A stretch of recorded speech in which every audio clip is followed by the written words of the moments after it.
Hello guys, আসসালামু আলাইকুম। কেমন আছেন সবাই? আশা করি সবাই অনেক ভালো আছেন। সরিষা ফুলের মধু চাষ কিভাবে হয় এবং কেমন আপনাদেরকে একটু দেখানোর ট্রাই করব।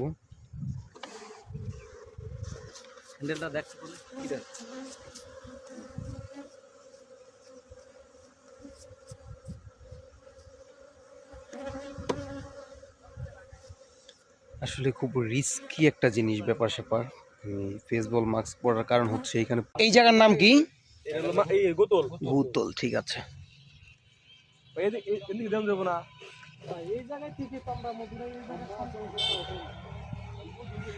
গাইস, একদম অথেন্টিক পিওর মধু যদি কেউ নিতে চান তাহলে এখানে আসতে পারেন। লোকেশন হচ্ছে, এটা হচ্ছে ধামরাই থানা দিন, তাই না বড় ভাই? ধামরাই থানা, এলাকার নাম হচ্ছে কি? গুতল। গুতল। আমি হ্যাঁ, এখান থেকে হচ্ছে এই মান্দার চাপিল যাওয়ার সময় একটু আগে ধামরাই থানা দিন, গুতল।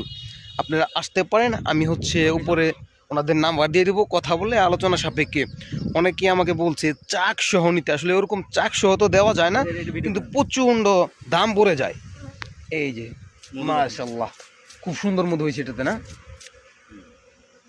মধু দেখেন, মাশাআল্লাহ। একদম প্রাকৃতিকভাবে যদি অরিজিনাল অথেন্টিক পিওর মধু নিতে চান তাহলে আপনারা এখানে আসতে পারেন। এবং আমি তাদের নাম্বার দিয়ে দিব আলোচনা সাপেক্ষে। যদি কি অনেকেই আমাকে বলছেন চাক সহ নেওয়া যায় কিনা, চাক যাই হোক একদম ডিজিটাল পদ্ধতি, অ্যানালগ সিস্টেম না, একদম ডিজিটাল পদ্ধতিতে করা হচ্ছে। এখানে ডুপ্লিকেটের কোনো চান্স নাই, তাই না? আর না ভিতরে দেখে এখন ইসি নিয়ে যাওয়া আছে নাকি? আবার আমি তো কিছু নিই নাই। একদম এই গ্রেডের মধু যদি কেউ নিতে চান যোগাযোগ করতে পারেন ভাইয়াদের সাথে। একদম গ্রেটফুল মধু হবে, পিওর।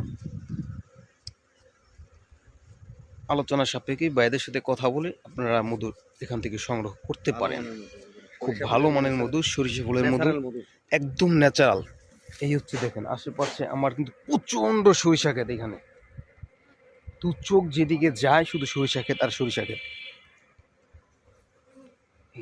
এই হচ্ছে এই চাকটা যারা দেখেন, হ্যাঁ দেখিস ভাই, দাম আগে ওইটা আগে ওইটা আগে ঘোরানো হচ্ছে, চারিদিকে ছিঁড়ে করতেছে।